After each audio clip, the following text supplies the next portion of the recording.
Bonjour à toutes et à tous, c'est Magic Focus, j'espère que vous allez bien, je suis ravi de vous retrouver dans cette nouvelle vidéo dans laquelle nous allons parler ensemble de la légende de Phantom Manor et de Thunder Mesa.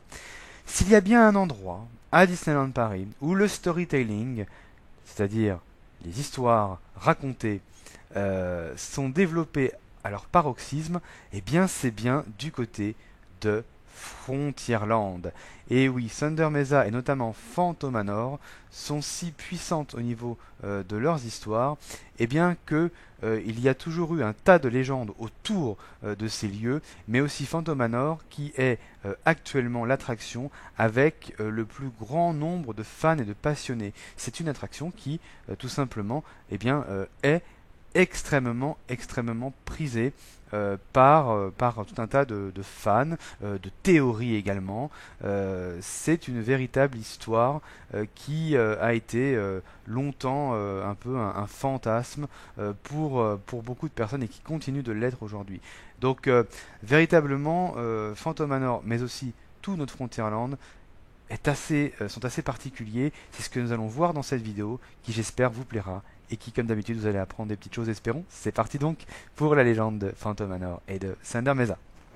Et je vais commencer par parler de Frontierland. Frontierland, c'est véritablement un land phare dans les parcs Disney et ce depuis 1955. Et quand les Imagineers décident de créer un parc Disneyland en Europe, terre de légendes et d'histoires racontées, eh bien il fallait absolument que Disney raconte à son tour une histoire forte aux Européens, une histoire forte dans un parc Disney qui allait être revu pour justement que le storytelling soit à son paroxysme et que pour les Européens, que les choses soient claires et, disons, totalement en accord avec leur culture. Alors, Frontierland à Disneyland Paris a d'abord été conçu comme un véritable hommage au Grand Ouest américain, tout simplement parce que c'est ce qui inspire les Européens. Quand on parle des États-Unis aux Européens, il y a New York qui vient en tête, mais il y a aussi tout l'Ouest américain. Donc c'est une véritable ville fantôme qui a été recréée ici, avec d'ailleurs des éléments qui proviennent de véritables villes fantômes du Grand Ouest américain, au fin fond du désert. Et puis c'est quand même assez incroyable de se dire qu'on a un tel paysage à seulement quelques kilomètres de Paris. C'est probablement le Frontierland le plus grand et le plus immersif de l'histoire des parcs Disney. Il s'agit aussi également d'un véritable land cinématographique.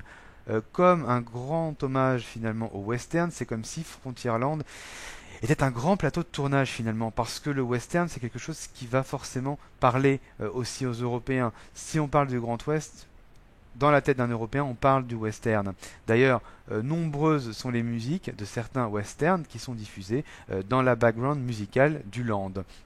Et puis, la façade de Phantom Manor, par exemple, va nous faire fortement penser à Psychose. C'est pas pour rien. Et puis, ça a été l'occasion, ce Frontierland, eh bien, pour Monsieur Tony Baxter, de mettre en avant Big Thunder Mountain au milieu d'un lac, puisqu'à Paris, c'est la seule version qui a ouvert avec le land. Donc, il était jouissif pour Tony Baxter de pouvoir en faire véritablement un élément marquant du land et tout lié à travers une storyline, à travers des légendes qu'ils ont décidé de créer spécialement pour notre Frontierland. Alors, intéressons-nous à Thunder Mesa. Thunder Mesa, ce n'est pas tout Frontierland, c'est une partie de Frontierland, c'est le cœur de Frontierland. Et Thunder Mesa représente une ville minière typique de la ruée vers l'or entre 1850 et 1880. Son nom provient d'un ancien projet abandonné, le Western River Expedition, qui était en fait une sorte de Pirates des Caraïbes sur le Far West, et dont la ville fictive aurait porté le même nom que Thunder Mesa. Alors durant cette période, eh bien, de nombreux Européens s'enrichissent et se mettent à construire des villes similaires justement à Thunder Mesa. Par exemple, on trouve à l'époque des villes qui s'organisent de la même façon que Thunder Mesa, comme je disais, avec une mine, avec des commerces, saloons, cafés, etc., et la maison du propriétaire. Voilà, c'est un reflet de comment s'organisaient les villes minières enrichies de l'époque. Alors, que dit la légende de Thunder Mesa? Eh bien, la légende de la ville de Thunder Mesa, Elle se bâtit autour d'un certain Mr. Henry Ravenswood. C'est un homme qui est riche et qui est très puissant. Et il est le propriétaire de deux célèbres endroits de la ville. D'abord, eh bien, Big Thunder Mountain et le manoir. Et on raconte que la mine de Thunder Mesa a été maudite suite au réveil de l'oiseau tonnerre, qui est un dieu indien qui veillait sur un trésor enfoui dans les mines.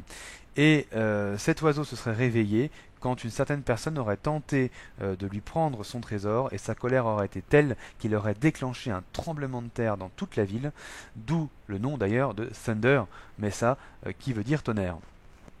Et donc, ce réveil eh bien, est survenu évidemment la veille du mariage de la fille de Mr. Ravenswood, à savoir la jeune Mélanie. Et la légende raconte aussi que, parallèlement, son fiancé aurait été enlevé. Alors, comme je le disais, tout est lié ici à Thunder Mesa, et vous allez voir que les légendes vont s'entrecroiser, parce qu'il y a aussi la légende de Big Thunder Mountain. Si on parle de Thunder Mesa, on parle de Big Thunder Mountain. BTM pour les intimes. Pourquoi BTM? Eh bien pour Baxter Tony... Ah non, pas pour Baxter Tony, pour Big Thunder Mountain. Oui, comme quoi les initiales n'ont pas été choisies au hasard, c'est bien des initiales qui reflètent le nom de Tony Baxter.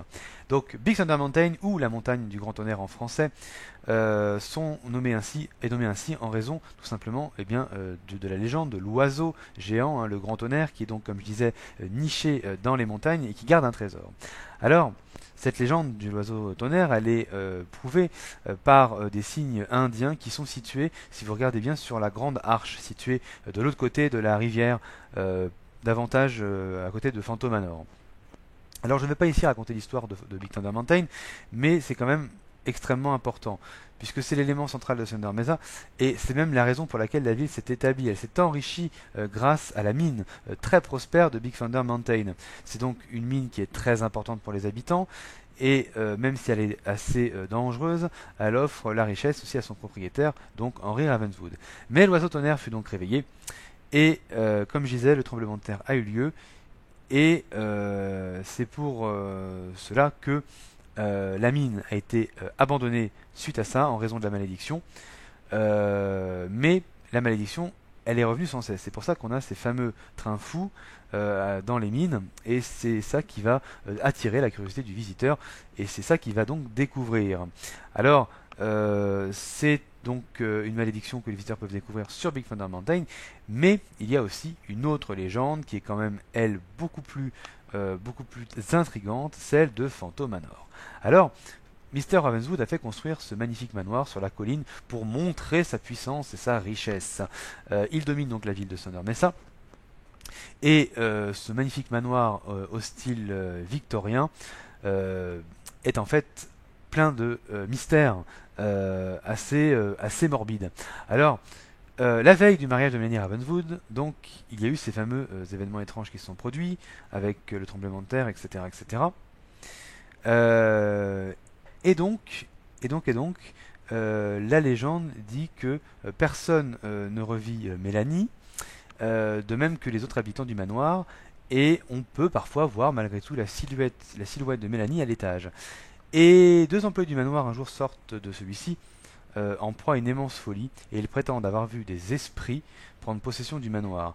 Et donc le manoir fut de nouveau rouvert pour les plus courageux, parce que bien sûr il avait été fermé à la suite de tout ceci. Alors, un esprit, le fantôme, aurait tué le fiancé de Mélanie, qui aurait pris possession du manoir, d'où le nom de l'endroit Phantom Manor. Alors, Mélanie Ravenswood avait trois autres prétendants avant de se marier avec un quatrième, des prétendants qui auraient été tués plus ou moins volontairement par Mr. Ravenswood. Ces trois prétendants étaient le propriétaire de la mine de Thunder Mesa, mais aussi le capitaine du Mark Twain et le propriétaire de la scierie. Donc des hommes plutôt riches et importants de la ville, et si M. Ravenswood les a probablement tués, c'est qu'il ne voulait déjà, pas que sa fille se marie, mais également qu'il ne soit pas dans l'ombre de ces messieurs. Et le dernier mari, pour lequel le mariage allait se faire, a également disparu dans des conditions assez étranges. Et toutes ces disparitions, vous pouvez la voir aujourd'hui dans la nouvelle stretching room de la nouvelle version de Phantom Manor. Alors, Mélanie, elle est restée en vain dans le manoir, essayant de retrouver son fameux mari, mais elle est constamment retenue par son père, le fantôme Henry Ravenswood, qui se veut complètement possessif par rapport à sa fille. Sa fille est prisonnière de son père, mais aussi de toute cette légende absolument mystérieuse et totalement macabre. Et donc, c'est une partie de l'histoire de Thunder Mesa qui est donc racontée dans l'attraction de Phantom Manor et qui va évidemment être totalement liée au reste donc de la ville. Alors, ce qu'il faut bien comprendre aussi, c'est que avec la nouvelle version de Phantom Manor, Mélanie cherche un nouveau prétendant, et les nouveaux prétendants sont bien sûr les visiteurs qui partent à la visite de ce manoir. Alors, il est vrai que Phantom Manor est aussi une attraction emblématique de par sa musique. Si les dialogues et la fameuse voix que l'on peut trouver dans les versions américaines ont été retirés, c'est pour tout simplement une fluidité dans la narration. Aucun intérêt d'avoir des dialogues ici dans la version de Phantom Manor quand on sait que à Disneyland Paris, il y a plus de 5 langues qui sont parlées, bien plus que ça. Donc il fallait évidemment trouver une autre solution. Et c'est la musique qui se veut à la fois fil conducteur de l'histoire, transition entre les scènes, mais aussi quelque chose de totalement épique pour cette version de Haunted Mansion qui est donc Phantom Manor ici. Donc la musique a un rôle extrêmement important et va même résonner comme je disais tout à l'heure, quelque chose de cinématographique. Ça fait penser un petit peu aussi au film d'horreur et d'épouvante, hein, avec ce fameux chant que l'on pourrait retrouver dans de nombreux de ces films de ce genre. Donc, Phantom Manor, c'est une véritable légende qui se façonne et qui s'insère parfaitement dans Thunder Mesa. Alors, bien sûr, il y a d'autres choses dans Thunder Mesa. Une autre personne importante d'ailleurs dans l'histoire, dans la légende, et qui a su tirer richesse des montagnes de Thunder Mesa, c'est la patronne du Lucky Nugget Saloon, à savoir Miss Diamond Lil.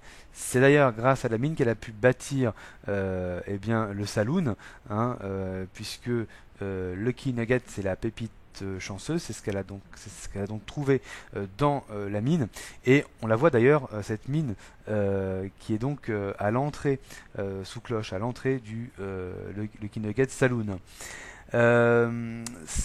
C'est là que avaient lieu tous les grands spectacles du saloon, enfin de la ville, pardon, de la ville de Thunder Mesa. Dans ce saloon-là, tous les grands fortunés se retrouvaient ici pour assister à des spectacles de cabaret assez exceptionnels.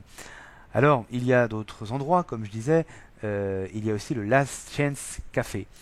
Son nom indique finalement la dernière occasion pour le visiteur de repartir à l'assaut de Thunder Mesa. C'est là où on a emprisonné tout un tas de bandits. D'ailleurs, on peut voir des impacts de balles sur les murs qui montrent à quel point la conquête de l'Ouest pouvait être absolument dangereuse. C'est aussi au Silver Spur Steakhouse que l'on peut retrouver la gloire d'antan de Thunder Mesa, puisque là aussi c'était un restaurant qui était réservé aux gens mondains et à une certaine catégorie de la population. Alors, on trouve bien sûr ce fameux bateau à aube, soit le Mark Twain, soit le Riverboat Landing. Et évidemment, cet endroit est très important puisqu'il permet de naviguer sur les rivières du Far West et d'avoir un point de vue unique sur Big Thunder Mountain et de s'enfoncer à travers les paysages absolument incroyables de l'Ouest américain. Et puis, on a aussi une boutique, une grande boutique qui en fait est plusieurs boutiques. C'est la Thunder Mesa Mercantile Building. Et si on vend tout un tas d'articles du Grand Ouest, ce qui est intéressant, c'est de regarder quelques détails. Et notamment, il y a un secret dans cette boutique, les rayons qui sont des wagonnets miniers. Et quand on regarde de plus près, il y a un puits qui nous emmène directement à Big Thunder Mountain. Et en fait, il s'agit d'un passage qui a été créé par les contrebandiers qui prenaient donc les petits wagonnets et qui descendaient ensuite sous terre pour pouvoir trafiquer. Comme quoi le trafic, il y en avait déjà à Thunder Mesa. Donc ça, tout ça fait partie de la légende, de cette incroyable aventure que les Imagineers nous ont concoctée spécifiquement pour Disneyland Paris, parce que nous sommes une terre de légende et d'histoire. Eh bien, les Imagineers ont voulu nous gâter, nous faire plaisir, nous rendre un petit peu la part du gâteau et créer un Frontierland avec une histoire totalement unique. Non pas que ce land était déjà suffisamment dépaysant, et bien voilà, qu'il nous crée qu'il nous crée en plus une histoire extrêmement solide. Donc voilà pour la légende de Thunder Mesa et Phantom Manor. On trouve plein d'articles sur internet, on trouve beaucoup de variantes aussi, parce que finalement c'est à chacun de se faire sa petite idée. C'est ça aussi la magie Disney, c'est ça aussi la puissance de notre Frontierland. Donc voilà, j'espère que cette vidéo vous aura plu. Si c'est le cas, n'hésitez pas à liker, n'hésitez pas à vous abonner parce que c'est très encourageant, ça fait plaisir tout simplement. Et quant à nous, on se retrouve dans une prochaine vidéo. Merci d'avoir regardé, à très bientôt, salut salut.